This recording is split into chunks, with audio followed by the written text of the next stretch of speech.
천천히 내용을 숙지하면서 함께 읽어보겠습니다. 그러나 이제는 나보다 젊은 자들이 나를 비웃는구나. 그들의 아비들은 내가 보기에 내 양떼를 지키는 개 중에도 졸만하지 못한 자들이니라. 그들의 기력이 쇠잔하였으니 그들의 손의 힘이 내게 무슨 소용이 있으랴. 그들은 곧 궁핍과 기근으로 인하여 파리하며 캄캄하고 메마른 땅에서 마른 흙을 씹으며 떨기나무 가운데서 짠 나무를 꺾으며 뱃살이 뿌리로 먹을거리를 삼느니라. 무리가 그들에게 소리를 지르므로 도둑같이 사람들 가운데서 쫓겨나서 침침한 골짜기와 흙구덩이와 바위굴에서 살며 떨기나무 가운데서 부르짖으며 가시나무 아래에 모여있느니라. 그들은 본래 미련한 자의 자식이요 이름 없는 자들의 자식으로서 고토에서 쫓겨난 자들이니라. 이제는 그들이 나를 노래로 조롱하며 내가 그들의 놀림거리가 되었으며 그들이 나를 미워하여 멀리하고 서슴지 않고 내 얼굴에 침을 뱉는도다. 이는 하나님이 내 활 시위를 늘어지게 하시고 나를 권고하게 하심으로 무리가 내 앞에서 굴레를 벗었음이니라. 그들이 내 오른쪽에서 일어나 내 발에 덫을 놓으며 나를 대적하여 길을 에워싸며 그들이 내 길을 헐고 내 재앙을 재촉하는데도 도울 자가 없구나. 그들은 성을 파괴하고 그 파괴한 가운데로 몰려드는 것 같이 내게로 달려드니 순식간에 공포가 나를 에워싸고 그들이 내 품위를 바람같이 날려버리니 나의 구원은 구름같이 지나가 버렸구나. 아멘.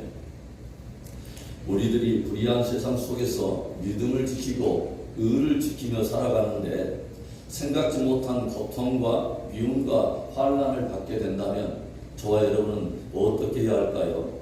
이 문제에 대해서 예수님께서는 우리들에게 무엇을 말씀하시냐면 그런 상황에 대해서 결코 기이하거나 놀라지 말라고 두려워하지 말라고 말씀하십니다. 불의한 세상 속에서는 이런 불합리하고 모순적인 상황이 얼마든지 일어날 수 있다고 그렇게 말씀하시는 거죠.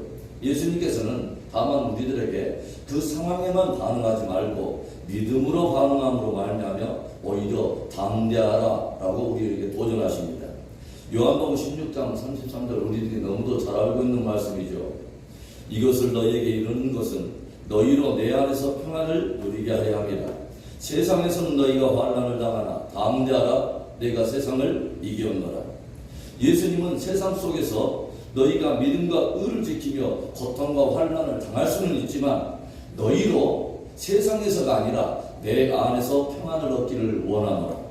너희가 내 안에 있기에 담대하기를 원하노라. 너희가 나의 승리를 바라보면서 담대하기를 원하노라 라고 도전하십니다. 여러분, 우리들이 불의한 세상 속에서도 담대할 수 있는 명확한 근거 하나는 예수님이 세상을 승리하셨다는 것입니다. 이미 그 불의한 세상 속에서 담대하게 승리하신 예수님께서 그의 길을 따라오는 저와 여러분에게 성령과 능력을 부어주심으로 우리들도 넉넉히 이기게 하신다는 것이죠. 오늘도 믿음의 주요 온전케 하신 예수님을 바라보며 넉넉히 승리하는 복된 저와 여러분의 하루가 되기를 주의 이름으로 축원합니다.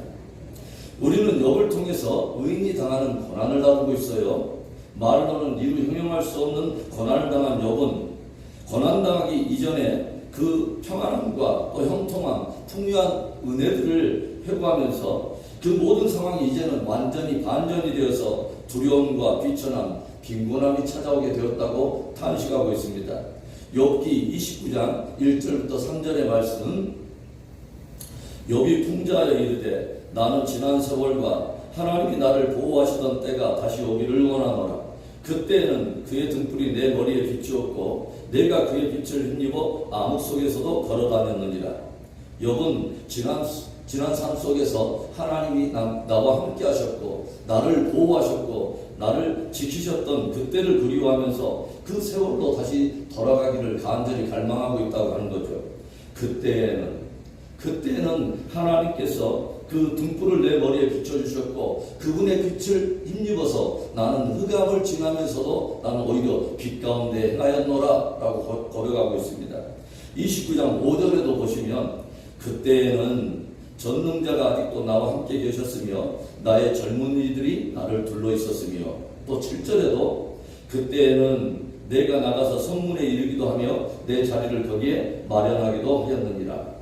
고난당하기 이전 바로 그때에는 하나님이 나와 함께 계셨고 또 젊고 힘 있는 자들이 나를 에워싸고 있었다고 하는 거죠. 그리고 성문에 내 자리를 마련하였노라 라고 고백하고 있습니다.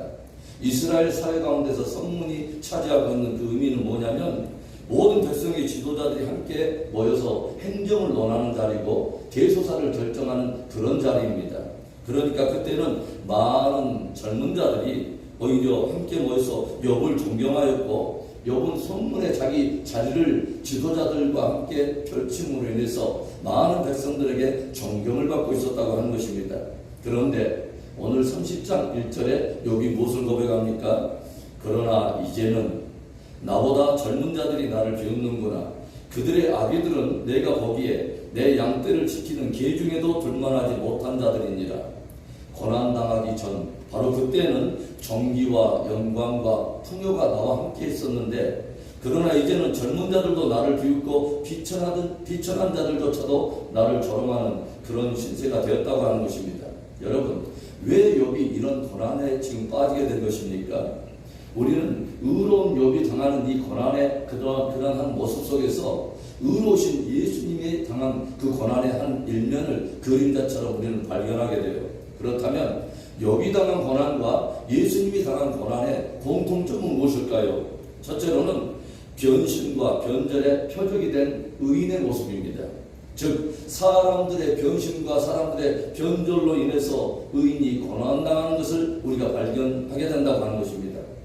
오늘 욥이 고난 속에서 깊이 탄식하고 있는 것이 무엇입니까? 비천하고 비루한 자들로부터 당하는 비웃음과 조롱입니다. 고난당하기 전에 자신을 에워싸고 자신에게 모여서 그렇게 자신의 도움을 받던 사람들이 이제 욥이 고난을 당하자 오히려 등을 돌려 욥에게 삿대질을 하면서 조롱하더라고 하는 거죠. 하루아침에 그에게서 뒤돌아선 사람들의 변심과 변절의 표적이 된 욥. 9절과 또 10절을 보겠습니다. 이제는 그들이 나를 노래로 조롱하며 내가 그들의 놀림거리가 되었으며 그들이 나를 미워하여 멀리하고 서슴지 않고 내 얼굴에 침을 뱉는도다. 욥이 너무도 마음이 아파서 탄식하고 있는 것은 뭐냐면 지금 욥에게 삿대질을 하며 조롱질을 하며 얼굴에 서슴지 않고 얼굴에 그 침을 뱉고 있는 그 사람들은 이전에 욥이 고난당하기 전에 욥으로부터 많은 은혜를 입고 도움을 입었던 사람들이라고 하는 거죠.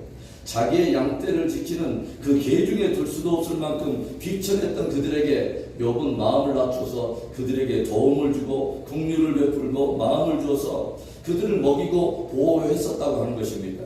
그런데 이제 욥이 고난을 딱 당하니까 하루아침에 그들이 욥에게서 등을 돌리더니 손가락질하며 서스름없이 조롱하고 얼굴에 침을 뱉더라고 하는 거죠. 변심과 변절의 표적이 된 욥. 여러분, 예수님이 당한 그 고난이 뭡니까?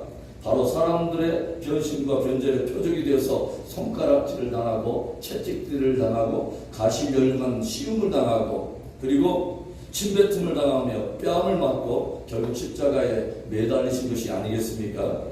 예수님을 향해서 저를 십자가에 못 박으라 라고 그렇게 외쳤던 사람들은 예수님과 결코 무관했던 사람들이 아닙니다. 저들이 병들어 약했을 때 예수님의 손으로 고침을 받았던 사람들이요, 저들 모두가 광야에서 오병이어 기적에 참여한 자들, 예수님의 손에서 풀어지는 기적을 맛봤던 사람들이고 그분으로부터 세상에서는 들을 수 없었던 하늘의 진리를 들었던 사람들이었다고 하는 것입니다. 그런데 바로 그들이 예수님이 체포되어서 법정에 서게 되면서부터 모두가 변심하고 변절하더니 이제는 예수님을 표적 삼아 그를 십자가에 못 박으라 외쳤다고 하는 것입니다. 심지어는 예수님을 가까이 따르던 그 제자들마저 큰 두려움에 사로잡혀서 예수님을 부인할 뿐만 아니라 그를 저주하기까지 하면서 변심하고 변절하여 도망가 버린 것입니다. 우리는 욥이 그 변절과 변심의 표적이 된 것처럼 의로우신 예수님께서도 사람들의 변심과 변절의 표적이 돼서 깊은 고난에 빠진 것을 우리는 발견하게 되는 것이죠. 욥이 당한 고난과 예수님이 당한 고난의 또 공통점이 무엇일까요? 두 번째는 하나님으로부터 허락된 고난이었다고 하는 것입니다.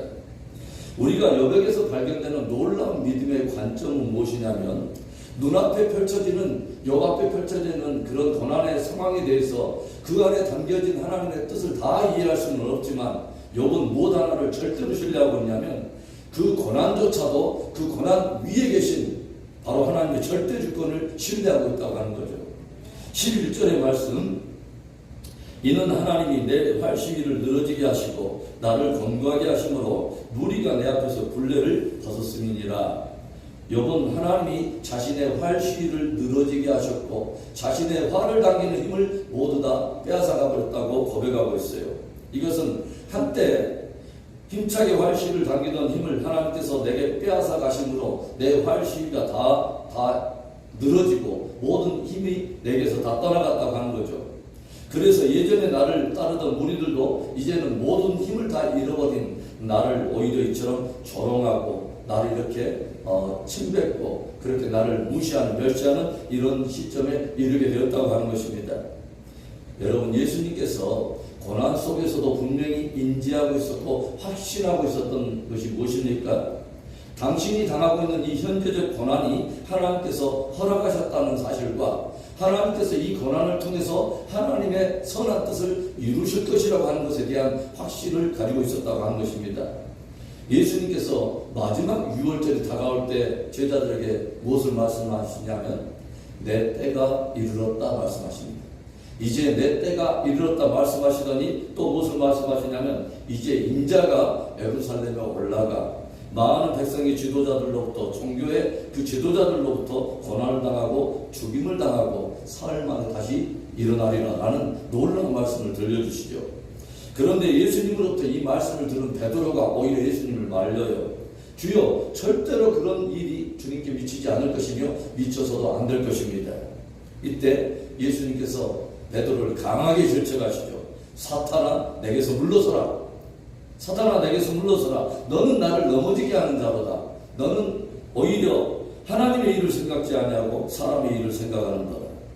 예수님께서는 고난을 피하는 것이 목적이 아니라 그 고난이 하나님께서 허락하시는 것을 알기에 그 고난을 통해서 하나님이 이루고자 하는 그분의 뜻이 이루어지기를 간절히 원했다고 하는 것입니다. 이사야서 53장 6절의 말씀에 보면 우리는 다 양같아서 그릇 행하여 각기 제 길로 갔거늘 여호와께서는 우리 모두의 죄악을 그에게 담당시키셨도다. 사람들은 자기들이 얼마나 하나님 앞에 죄된 존재인지도 모르고 그런 죄된 존재에게 어떤 심판적 운명이 다가오는지도 모르고 각기 모두 다 자기의 죄의 길로 행하는 가운데 하나님께서는 곧 모든 인생들의 죄악을 바로 그에게 담당시킴으로 인생의 구원을 이루기를 주님이 작정하셨다고 하는 것이죠. 즉 어린 양이신 예수님을 향한 고난은 하나님으로부터 허락된 것이었다고 하는 것입니다. 우리에게 허락된 고난을 통해서도 최고의 선을 이루실 하나님의 절대 주권을 신뢰할 수 있는 그 믿음이 우리 안에 있기를 축원합니다. 욥이 당한 고난과 예수님이 당한 그 고난의 공통점이 무엇일까요? 마지막 세 번째로는 하나님으로부터의 놀라운 구원과 회복입니다. 하나님은 까닭없는 이 의로운 욥의 고난이었지만 결국 놀랍게 그를 구원해내시고 주님의 수준으로 회복해내십니다. 욥기 마지막 장을 여러분들이 보시면 하나님께서는 욥에게 처음보다도 약 2배 정도의 어마어마한 소유를 다시 한번 부어주시고 다시 7 아들과 또 3 딸을 주셨으며 무려 140년을 살면서 4대에 이르는 손자들을 바라보면서 장수를 누렸다는 것을 기록하고 있어요. 욥을 마침내 구원하시고 회복시키신 그 하나님께서는 예수님을 죽음 가운데서 일으키시고 창세전에 그분이 가지고 있던 놀라운 그 권세와 영광을 다 회복시키시고 그분을 모든 만유의 주제와 통치자로 세우십니다. 하나님의 허락하심으로 불의한 세상 속에서 고난을 당하셨지만 부활하시고 승천하심으로 이제는 하늘과 땅에 모든 권세를 지신 그 예수님께서 저와 여러분에게 도전하십니다. 너희가 세상에서 환난을 당하나 담대하라. 내가 세상에서 이기었노라. 사랑하는 성도 여러분, 오늘 성경은 우리가 불의한 세상 속에서 믿음을 지키고 의를 지키기 위해서 우리가 고난을 당할 수 있다고 들려줍니다. 그러나 그 고난 속에서도 우리가 믿음과 의를 지켜갈 때 하나님은 반드시 우리를 구원해 내시고 회복하실 뿐만 아니라 그 고난을 아름답게 하심으로 인해서 그 고난을 통해서 하나님의 선한 뜻을 드러내시겠다고 약속하여 들려주십니다. 오늘도 고난 속에서도 담대하게 승리하신 예수님을 바라보며 저와 여러분도 담대하게 믿음에 행진하는 복된 하루가 되기를 주의 이름으로 축원합니다.